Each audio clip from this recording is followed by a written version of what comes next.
Hyderabad LB నగర్లోని teachers కాలనీలో విషాదం చోటు చేసుకుంది. అమెరికాలోని డల్లాస్లో గుర్తు తెలియని దుండగులు కాల్పులు జరిపారు. ఆ కాల్పుల్లో భారతదేశానికి చెందిన యువకుడు మరణించాడు. మృతి చెందిన చంద్రశేఖర్ మృతదేహం ఇండియాకు చేరుకోగా రాష్ట్ర మంత్రులు శ్రీధర్బాబు, లక్ష్మణ్ యువకుడి నివాసానికి చేరుకుని సంతాపం తెలియజేశారు. ప్రభుత్వ పరంగా చంద్రశేఖర్ ఇద్దరి అన్నదమ్ములకు ప్రైవేట్ సంస్థల్లో ఉద్యోగాలు ఇస్తామని మంత్రి శ్రీధర్బాబు తెలిపారు.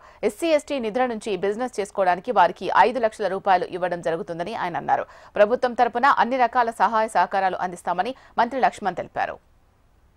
ఆ క్రమంలో కూడా అనుకోని సంఘటన, ఒక దుర్ఘటన, హంతకులతోని చంపబడ్డ మరి ఈ సోదరుడికి సంబంధించిన కుటుంబాన్ని ఆదుకోవాలి అని ముఖ్యమంత్రి గారు మరి వారి కుటుంబానికి 5 లక్షల రూపాయల ఎక్స్గ్రేషన్ ప్రభుత్వం తరఫున ప్రకటించడం, దానికి తోడు వారి ఇద్దరు అన్నలు కూడా బాగా చదువుకున్న వ్యక్తులు, వారికి కూడా మరి ప్రైవేటు ఉద్యోగాల విషయంలో వెంటనే చేసే కార్యక్రమంతో పాటు ప్రభుత్వ పరంగా కూడా మేము వారిని అందరినీ కూడా ఆదుకుంటామని మరి మీ ద్వారా మరి వారి కుటుంబ సభ్యులకు కూడా తెలియజేస్తూ మరి ఆ చంద్రశేఖర్ గారి ఆత్మకు శాంతి చేకూరాలని మేము మా ప్రభుత్వం తరఫున, మా మిత్రులందరి తరఫున ఆ భగవంతుని ప్రార్థిస్తూ మరి కుటుంబ సభ్యులకు సంతాపాన్ని వ్యక్తం చేస్తాం.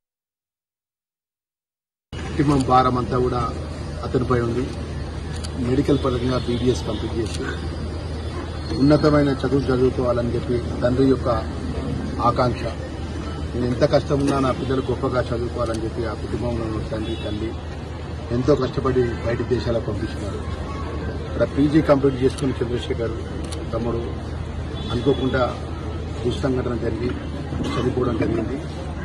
ఆ చనిపోయిన విషయం తెలిసిన వెంటనే ఆ కుటుంబానికి రాష్ట్ర ముఖ్యమంత్రి ఆదేశాలు ఇచ్చి ఇక్కడ స్థానికంగా ఉన్నటువంటి మా కాంగ్రెస్ పార్టీ నాయకులు, మరి ఇన్ఛార్జ్ మినిస్టర్ ఉన్న పెద్దలు, ఈ రంగారెడ్డి జిల్లా ఇన్ఛార్జ్ మంత్రివర్యులు పెద్దలు శ్రీధర్బాబు గారు, వెల్ఫేర్ మినిస్టర్గా ఆ సంఘటన విషయం తెలిసిన వెంటనే నెక్స్ట్ డే నేను ఇక్కడ స్వయంగా వచ్చి ఆ కుటుంబానికి అన్ని విధాలు కూడా ప్రభుత్వం అండగా ఉంటుంది, మీరు ధైర్యంగా ఉండాలని చెప్పి ఆ తల్లిని ఓదార్చడం జరిగింది.